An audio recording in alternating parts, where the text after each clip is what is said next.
Well, greetings everyone. This is another edition of Ancient Alien Theory Facebook page update informational series. I'm Bill Peters, your host, and we'll be looking at some great stuff today. Big shout out to Matthew Bowers and his MJ12 Eyes to the Skies. He's also the chief admin here on this page. And another big hello to Clarence Mitchell of Blog Talk Radio, an admin here. You also want to check out Kimberly Wright's live chat updates with the Ancient Alien show. When it's airing, she'll have a live chat here on the page. Today we're talking about government conspiracies, cover-ups, and secrets.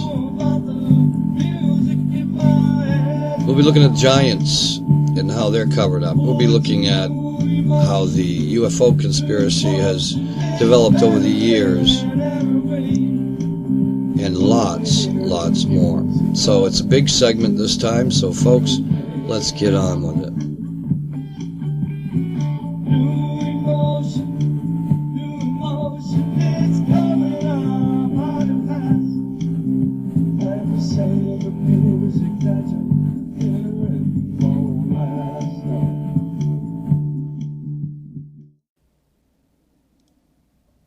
Yes, the conspiracy. Well, so in this edition we're talking about conspiracies of the government to withhold UFOs and abductions and giants, and I'm going to stick to the conspiracies relating to the giants and UFOs in the United States. This deception began as early as 1860 when the giants were being found all over the country in the form of bones and mummies and such things. Lincoln, in a famous address, mentioned that, and if I can find that particular paperwork, I will have that on here right now. Okay. If I didn't, then we're going to move on to the 1870s when the Smithsonian Institute, the Smithsonian Institute, the first building was finished in 1865, and that is almost the same time as when the cover-ups began, which was after Lincoln made his famous Niagara Falls speech about giants. Now, the Smithsonian was complicit in these cover-ups from day one. As soon as we started finding all the strange things out west, a lot, and actually the Ohio Valley was some of the first giants were found. But as different discoveries were made throughout the west, including the Grand Canyon find in the Hopi sacred caves of the Egyptian boat with all the artifacts and stuff, they've kept pretty mum on a lot of this stuff. There was I saw a slight mention of something found in Yellowstone way back in the 1800s as well that I've never seen anything again, and it had to do with copper-handled pots and pans and things like that. This is before there was any settlers out there, so we're going to talk about that. We're going to talk about the JFK UFO connection. Now, there are actual documents that came out in, I don't have that date. Isn't that interesting? Well, anyway, relating to the John F. Kennedy assassination. His desire was to tell the world the truth about extraterrestrials and the situations that they were putting us in. In fact, the central premise of the UFO TV series Dark Skies, that ran, well, let's see, it ran from 96 and 97, they conceived the idea of JFK's death being connected to UFO disclosure, as a way of putting the two most compelling conspiracies, the JFK public execution and the UFO cover-up, into a mixer and creating this ultimate conspiracy. But it was more than that. We have to accept the validity of the Roswell event as the crash of a piece of technology that came from someplace that probably wasn't here on Earth. And if you accept that premise, then it's not the same, the history would not be the same as it would appear. In other words, history basically becomes a lie. Now, the breaking news that we may be close to disclosure and such, I'm not going to put a timeline on that because I may be long gone by the time that comes out. One of the most subversive acts that was ever propagated on American television network was devoting 20 hours of programming produced at a cost of over $40 million for the theory that President Kennedy died over UFO disclosure. Now, NBC gave a green light for the series, but none of them really believed in the concept. They were basically pushing the envelope to get an audience, but now there are researchers that take this premise very seriously, and I'm one of them. Certainly no one is embracing every detail of what was in Dark Skies. It was obviously fiction. It was designed to draw an audience, but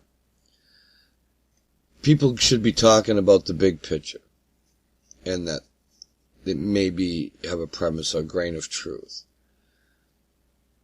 Now, there is some new information on this. It turns out that the Freedom of Information Act has caused the release of some previously classified documents. I believe a guy named William Lexter, a history teacher, asked for them while working on a book.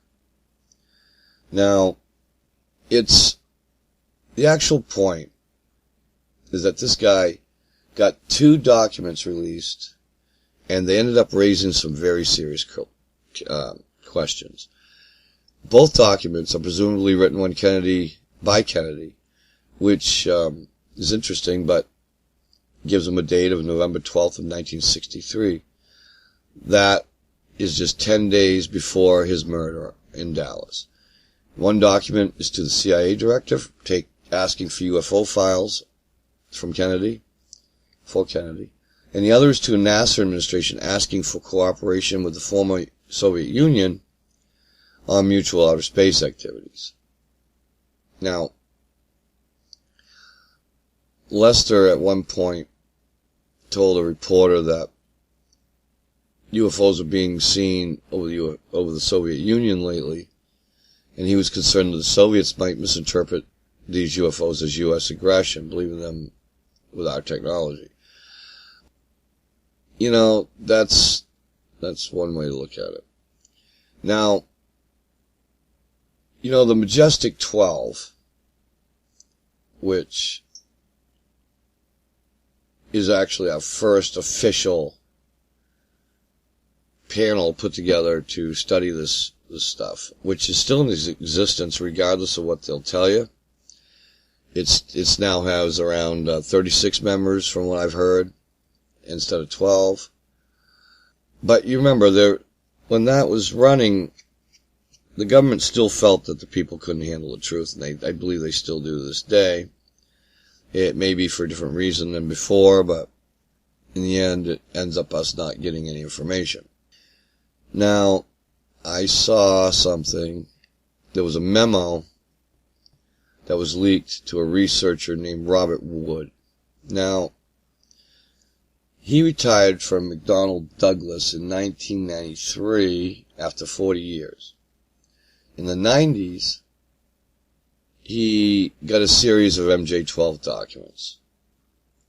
Now, the first page of this first memo was allegedly written by the Director of Central Intelligence, and it says, "As you must know, Lancer has made some inquiries regarding our activities which we cannot allow. Please submit your views no later than October. Your action to this matter is critical to the continuance of this group. I'm speaking of MJ12.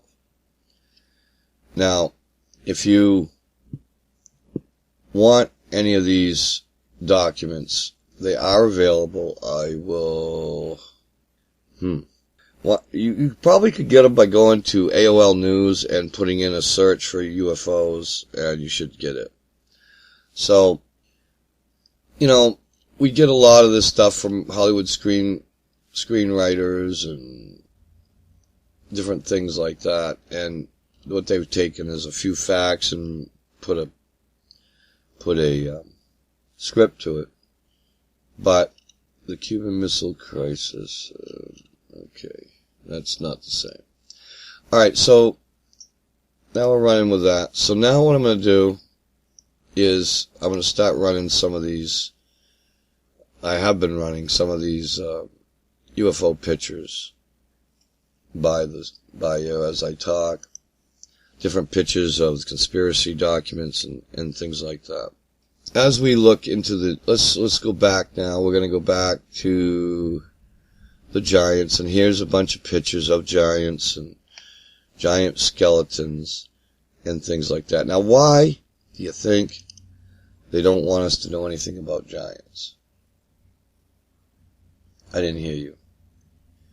I'll tell you why. They don't want us to know about giants because if we knew about giants, we'd have to know about the UFOs and a whole bunch of other stuff that they do not want us to know about. Now, that's all well and good. Yeah, there's 8 really good pictures here. The giants, you'll see that there's skulls found all over the country, beaches in the East Coast and beaches on the West Coast, and just tons and tons and tons of background stuff on this. We have, let's see, we got giants. Now, I guess the big question at this point is not whether or not they've been withholding evidence. I think we know they have. But why are they withholding this evidence? Now, if you want to go U.S. conspiracies and UFOs, you even have to take into consideration the moon stuff. You have to take into consideration the Mars stuff. We're not going to do that. We're going to stick to just on-Earth sightings, on-Earth UFOs, the whole works. Now, you'll see I have a lot of UFO footage that no one else has. You won't find this in anybody else's pieces. These are stuff that I've been holding for years and years and years and years and years. Many, while I was out in Las Vegas, I got copies of those pictures. And LA and a bunch of other ones.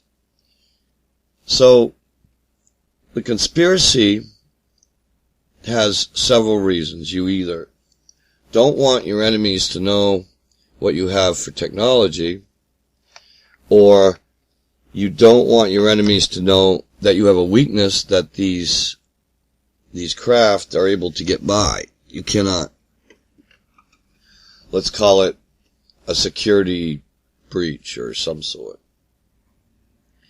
Now, all these things, we have take a look at how many different documents and articles and all on these sightings, and so, I went back in time quite a ways with some of these, and I've got pictures that I know you've never seen. So, with that in mind, we have ourselves in a quandary. We have all this good proof, really, but we have no physical proof in the hands of private citizens, so we can't prove a lot of this stuff.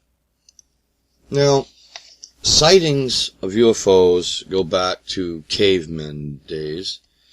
It's nothing that is that unknown. All you have to do is look at a few cave paintings and you see it. Now,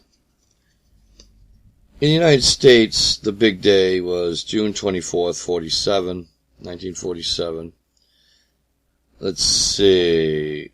It was 3 o'clock in the afternoon, and a guy named Kenneth Arnold, who was a private pilot, and I believe he was a fire control equipment salesman or something out of Idaho. Anyway, he was flying over the Cascade Mountains searching for the remains of a lost C-46, and there was a $5,000 reward for it, so he was out there looking. He never found this missing craft, but what he did see was a brilliant flash of light, which kind of surprised him, and so during the next 30 seconds he was looking through the sky for the source. He didn't want to collide with another airplane, apparently. But he saw another flash to his left and to the north, and he spotted 9 objects. One was a little higher than the rest, and they were going south over Mount Baker, going towards Mount Rainier. Now, he calculated their speed, judging by how much time they took to get between the two peaks, at 1,700 miles an hour. Now, even when he takes off like 500 miles an hour off, he was still dealing with some pretty quick little devices here. The objects were darting in and out of the peaks and stuff like that. He saw sun reflected off all the surfaces. Now, anyway, the next day, he tells his story to 2 reporters, East Oregonian and Bill Beckett, put the story on the AP wire, and the rest is history.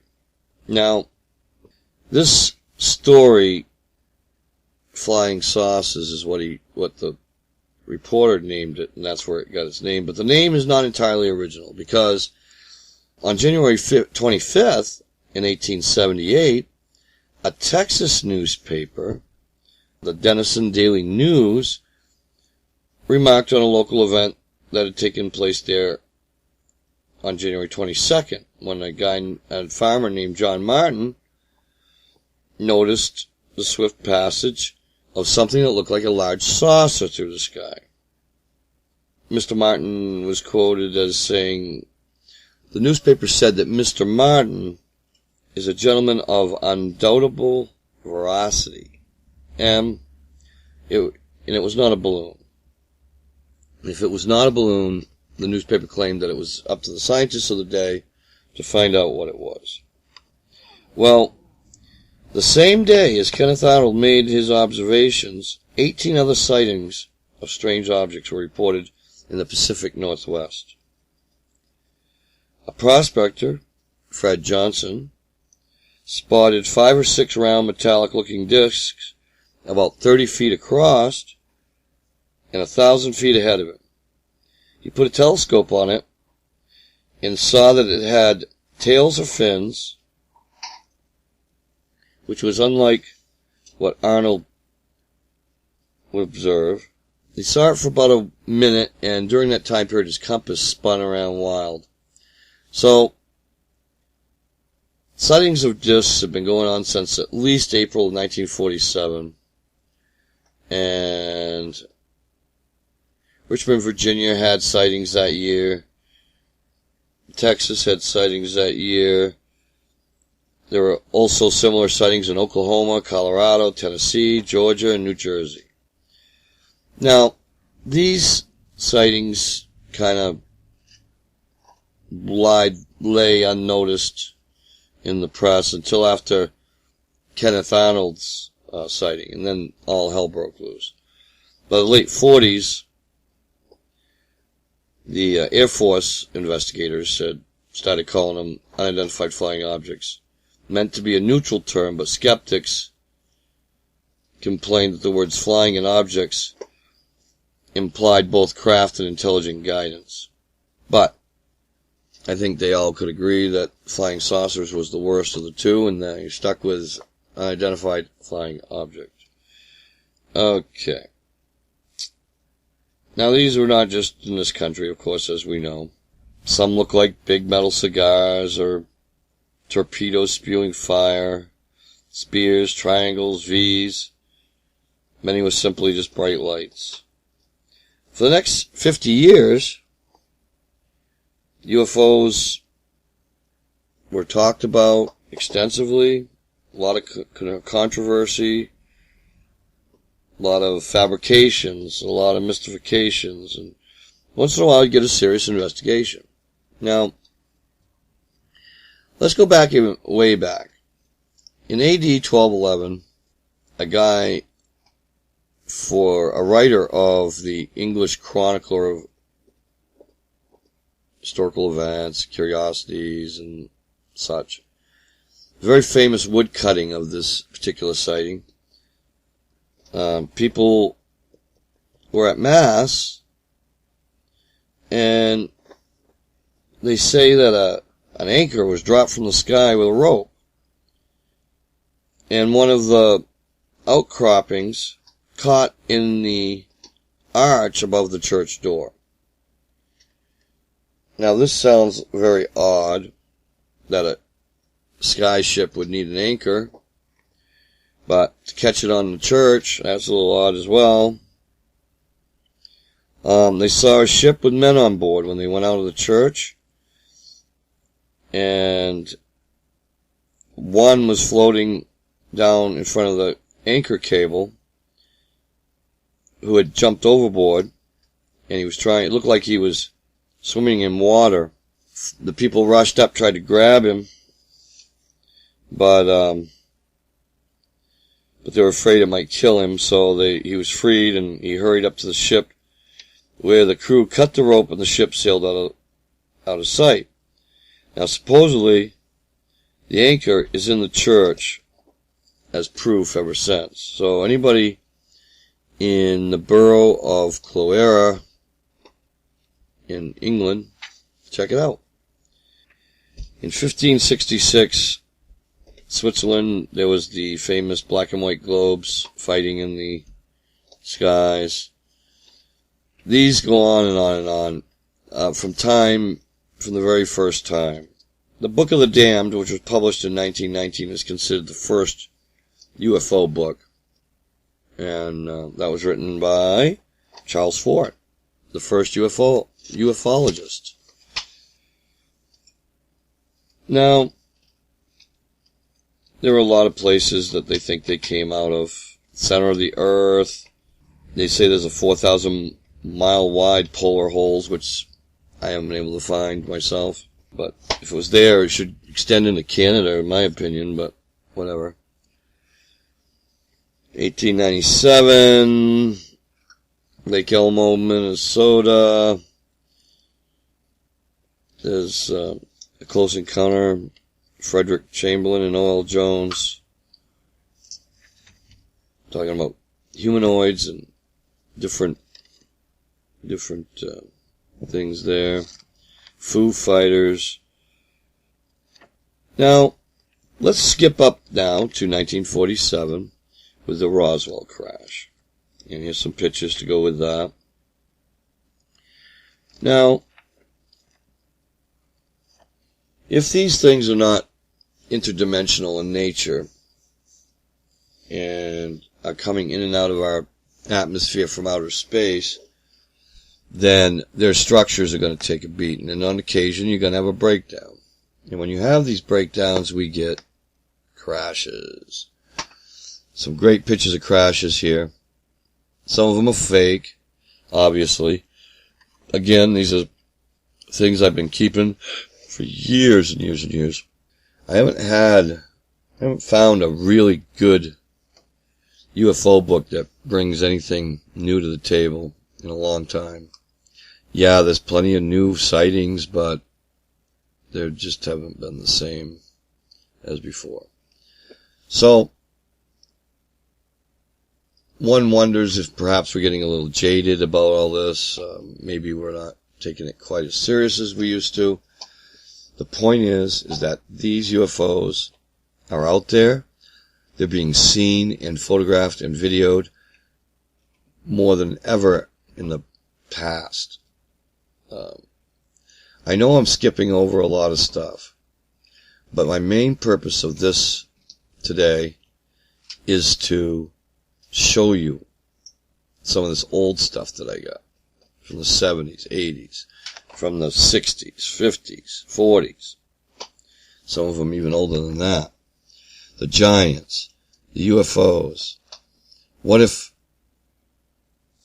it's just so many things that are being held back by the Majestic 12 and the groups like them that one has to wonder why.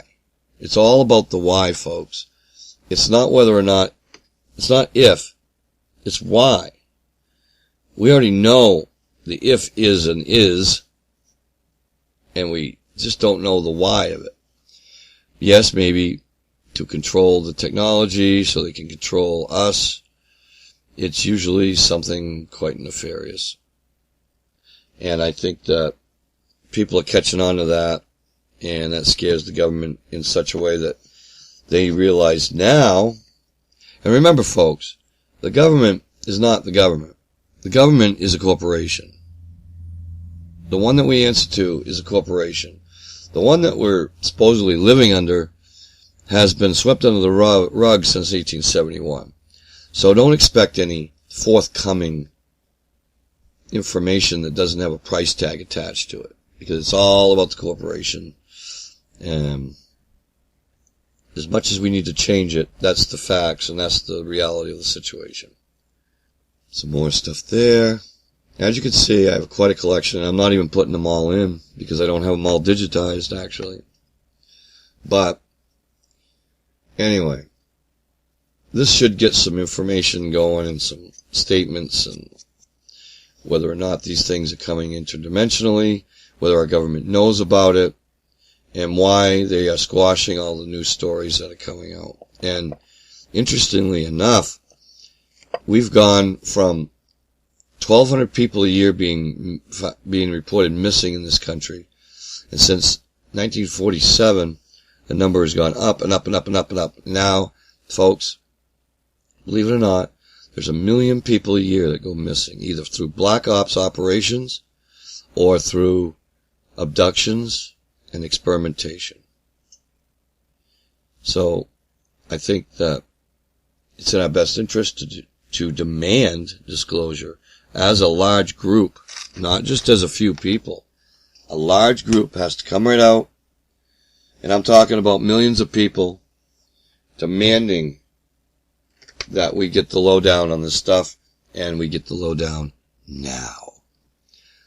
So anyway, that's another edition of the Ancient Alien edition of Bill's Roundup. And by God, we set a new record for length on this one. I knew we would. And there's so much I left out. There's just so much information. I did most of this so you could see these pictures. And because some of them you'll never see again, probably. So, there you have it. Well, thanks for listening, folks, and I'll talk to you next week. And next week we'll talk about something else. I don't believe I have a topic yet. Perhaps time travel, perhaps dimensional travel, perhaps some physics for those of you who are weak on that subject. Perhaps somebody will put something in the comment section, give me some ideas. Like I said, I could go on for decades about the conspiracies. I just had so much information and so little time. So, with that on the burner, folks, I will talk to you next week. Have a great night.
Ladies and gentlemen.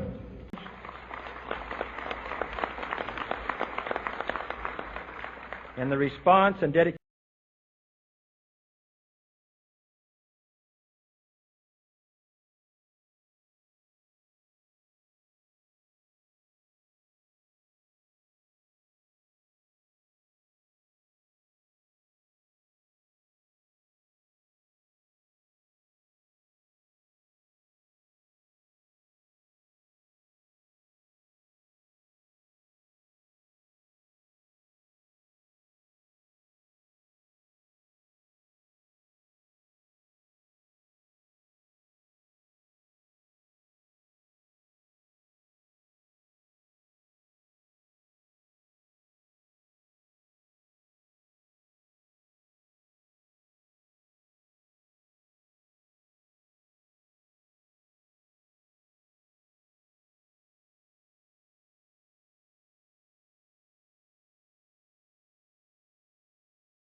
So that is another edition of Ancient Alien Theory Update. Next week we'll be picking one subject and running with it, and we're going to continue to go on that until we find a better concept.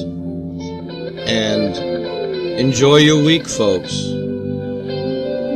See you next time on Ancient Alien Theory Update.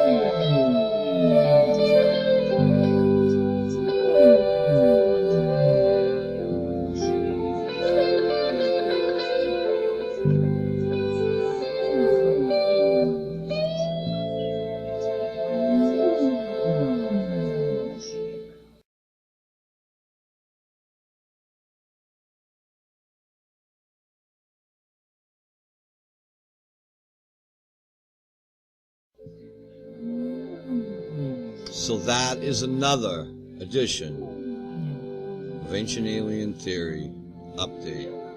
Next week we'll be picking one subject and running with it, and we're going to continue to go on that until we find a better concept.